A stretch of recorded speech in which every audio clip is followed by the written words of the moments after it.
네, 2월 7일 금요일 기도로 돕는 매일 묵상 오늘은 시편 97편 6절에서 9절입니다. 마이크가 조금 잘 안 좋아서 이게 불은 들어오는데 녹음이 될 때가 있고 안 될 때가 있고 그런 것 같아요. 마이크를 좀 하나 바꿔서 하든지 녹음이 잘 안 돼서 다시 하고 있습니다. 7절에 보면 조각한 신상을 섬기며 허무한 것을 자랑하는 자는 다 수치를 당할 것이라 이렇게 얘기해서 이 조각한 신상, 이제 우상 숭배에 대해서 지금 이야기하고 있습니다. 우상을 버리고 하나님을 사랑하라라는 제목인데, 그러니까 하나님이 의를 선포하니 그 백성이 그의 영광을 보았고, 조각한 신상을 섬기며 허무한 것으로 자랑하는 것은 다 수치를 당할 것이다. 여호와여, 시온이 주의 심판을 듣고 기뻐하며 유다의 딸들이 즐거워하였나이다. 여호와여, 주는 온 땅 위에 지존하시고 모든 신들보다 위에 계시니이다. 하나님이 다른 어떤 신들보다 위에 계신데 그 하나님보다 다른 신을 더 위에 높일 때 그것을 이제 우상 숭배라고 하고, 그것이 우리를 노예로 삼는다 이렇게 얘기했습니다. 그래서 우상이 무엇이냐 하면 그 나무나 그런 다른 것들을 새겨가지고 그 절하는 것을 우상이라고 얘기하지만, 에스겔서에 보면 자기 우상을 마음에 들이며 이런 표현이 있죠. 그 사람들이 그 우상을 자기 마음에 들이고 있다는 거죠. 그러니까 결국은 하나님이 있어야 될 자리에 다른 것을 놓는 것을 우상이라고 얘기합니다. 그러니까 팀 켈러가 우상이라는 것은 무엇이든 당신에게 하나님보다 더 중요한 것이다. 무엇이든 하나님보다 더 크게 당신의 마음과 생각을 차지하는 것이다. 하나님만이 주실 수 있는 것을 다른 데서 얻으려 한다면 그것이 바로 우상 숭배다. 그렇게 얘기했습니다. 그래서 그 우상이라는 것은 좋은 거죠. 가족을 사랑하는 것, 그 다음에 열심히 일하는 것, 그 다음에 취미 생활을 하는 것, 사랑을 추구하는 것, 결혼하는 것, 자녀를 낳는 것, 다 좋은 거지만 그것이 이제 우상이 될 때가 있죠. 하나님보다 더 사랑의 대상이 될 때가 있습니다. 그러니까 뭐 청년 때는 열심히 신앙생활을 했다가 결혼하고 뭐 이렇게 신앙생활 잘 안 하는 사람도 있고, 그 다음에 이제 자녀가 태어나면 또 거기에 몰두하느라 신앙생활을 좀 소홀히 하는 경우도 있고 이렇습니다. 그래서 오늘날의 이 북미의 문화가 이 가나안의 문화와 비슷하다. 유진 피터슨이 그렇게 얘기했는데, 아세라 신은 다산의 신이고 바알 신은 이 농경의 신이에요.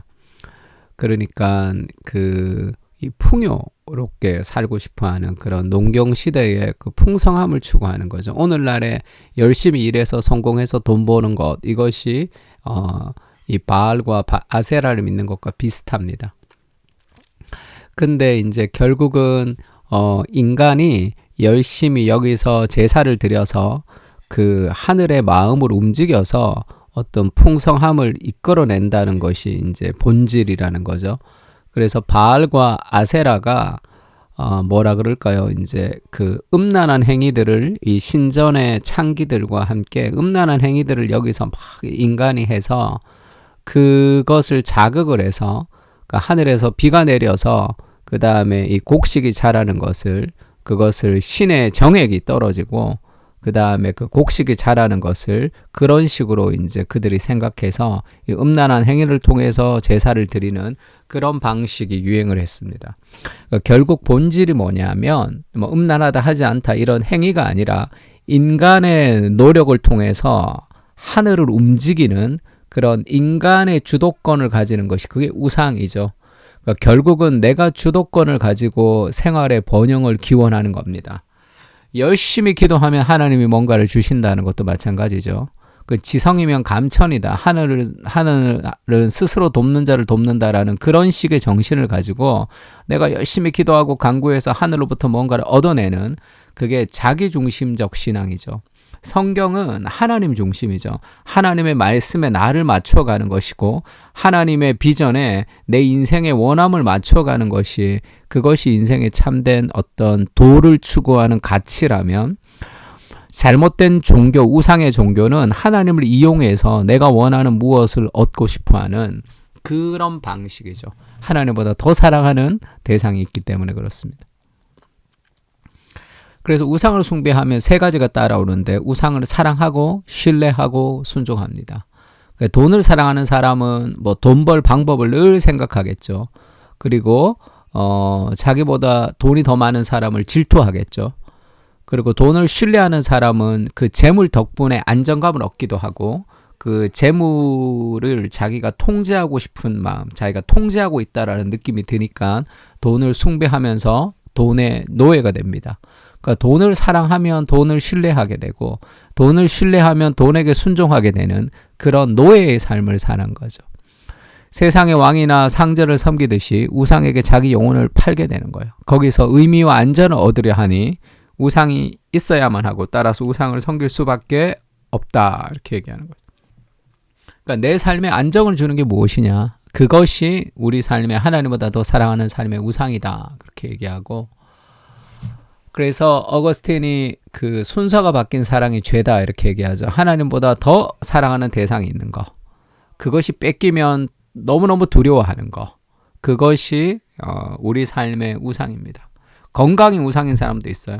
어떤 통제하지 못하는 환경이 우상인 사람도 있습니다. 안정이 우상인 사람도 있죠.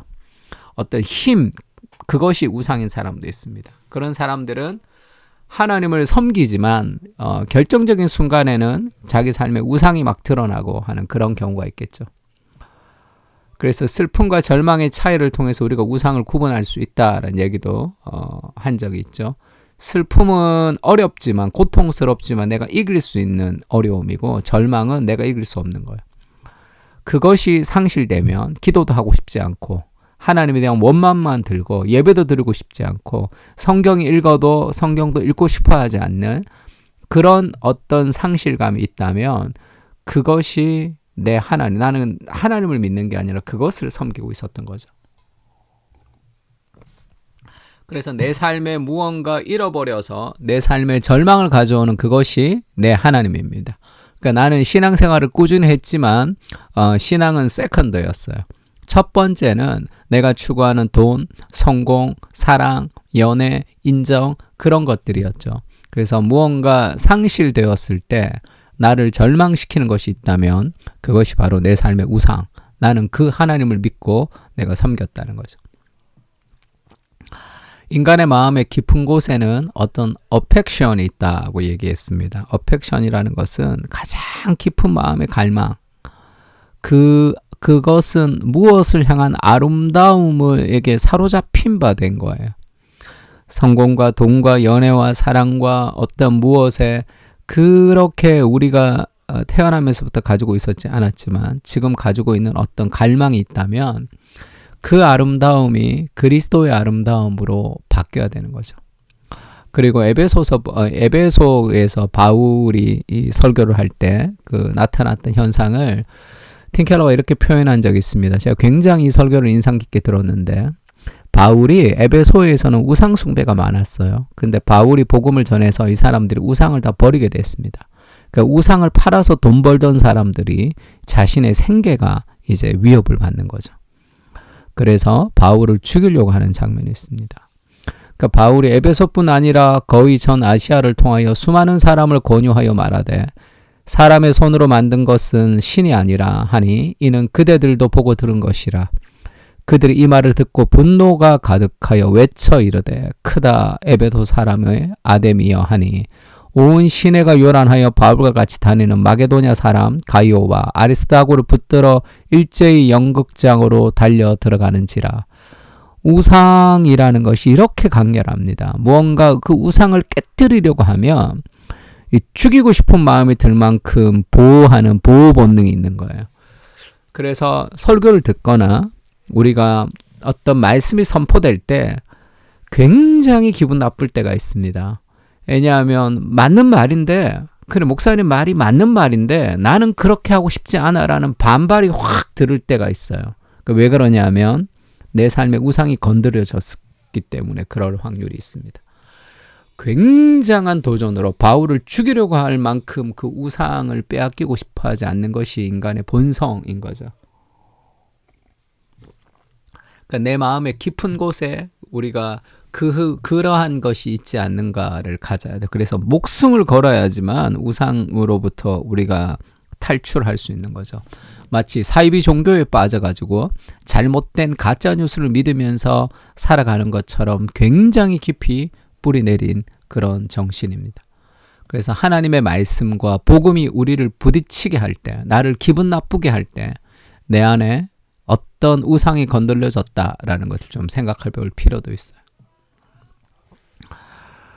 주 예수 그리스도의 은혜를 너희가 알거니와 부요하신 이로써 너희를 위하여 가난하게 되심은 그의 가난함으로 말미암아 너희를 부요하게 하려 하심이라. 그리스도가 자신을 희생함으로 우리를 건지셨다는 이 복음의 사실이 너무나 아름답게 내 마음에 탁 와닿아야 되는 거예요. 그때 이 삶이 너무 아름답고 나를 위해서 행하신 일이 너무 감사하다. 그때 나도 그렇게 살아드리고 싶다. 나도 그렇게 살고 싶다는 마음이 들 때 자신을 희생하기를 기뻐하는 삶을 살 수 있습니다. 그러려면 이 아름다움에 매료되는 거죠. 복음의 아름다움이 우리를 매료시킬 수 있도록 기도해야 됩니다.